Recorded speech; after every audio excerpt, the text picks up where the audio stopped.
The Flames are doing a promotion next week. So the Calgary Flames are doing Pride Night. We've talked about this many, many times. Why NHL teams don't leave this shit away from the rink. What you do in the bedroom and your sexual life does not need to be at the rink. It does not need to be around the kids. Keep it away. If anything, we should be having a 51st state night, not the Pride Nights. And Calgary of all places. Okay, hear me out on this. I think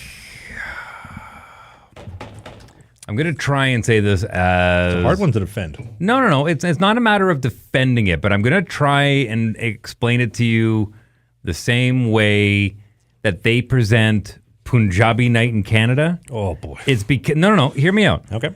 How else are you going to introduce a game that traditionally has not been in their repertoire unless you roll out the red carpet?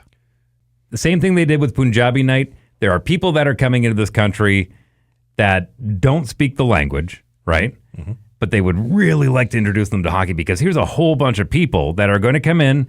They're learning about our culture. They don't have the traditional games and entertainment that they do back in their home country. So why not introduce them to one that they might really like? Hey, you know what? For one night, let's do it in your language. So it's kind of similar when it comes to Pride Night. Here's a game that traditionally has not been overly accepting. I mean, it is now. I mean, I think we can all agree hockey's for everyone. They've made that very, very, very clear. But there are still a lot of people who are maybe have a lot of PTSD, and they're kind of going, we're not that brand anymore.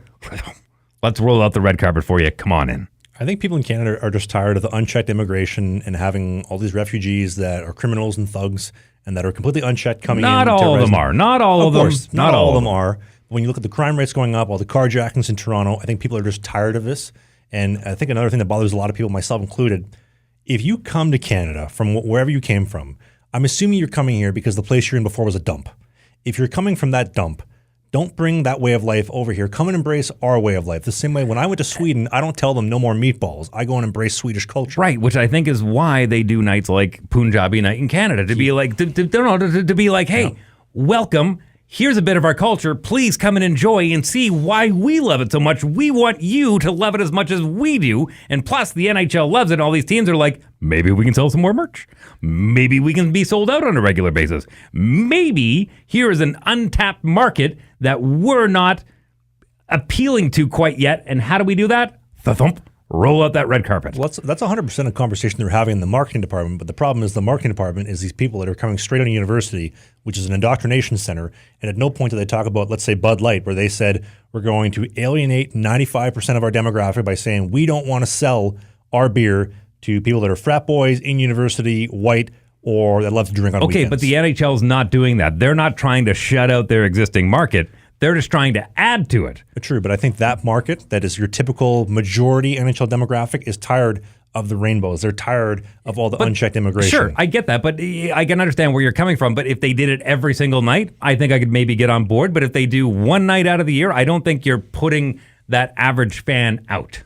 I think if you just left it, like everything away from the game, go back to the way it used to be, you came to hockey, you came to an NHL game to get away from all the distractions in the outside world. I think you need to look at it less from a perspective of the whole what you do in your bedroom is your own thing. It's more so of traditionally they're looking at stats going, oh, gays and lesbians don't seem to like hockey. Why is that? Well, is it because have we really invited them? Have we made it welcoming for them?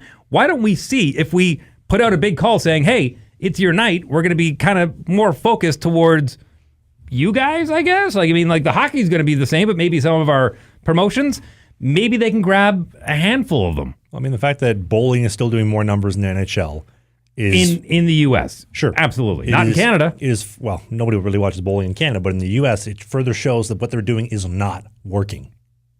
I think it's very fair to say. Well, I mean, there's only one way to settle this. How many NHL teams in Canada are selling out on a nightly basis? 4 out of 7. Okay, so they got some work to do. So if your usual stable of fans aren't filling up the rink, then sometimes you got to go look elsewhere to say, let's get more people in those seats. They don't care who sits. If you enjoyed what you just saw, we do new clips every single day, twice a day on the Clips channel. You see clips right here. And beside Dave's crotch, we have a full-length show every single Sunday, right by my hand. Click right here.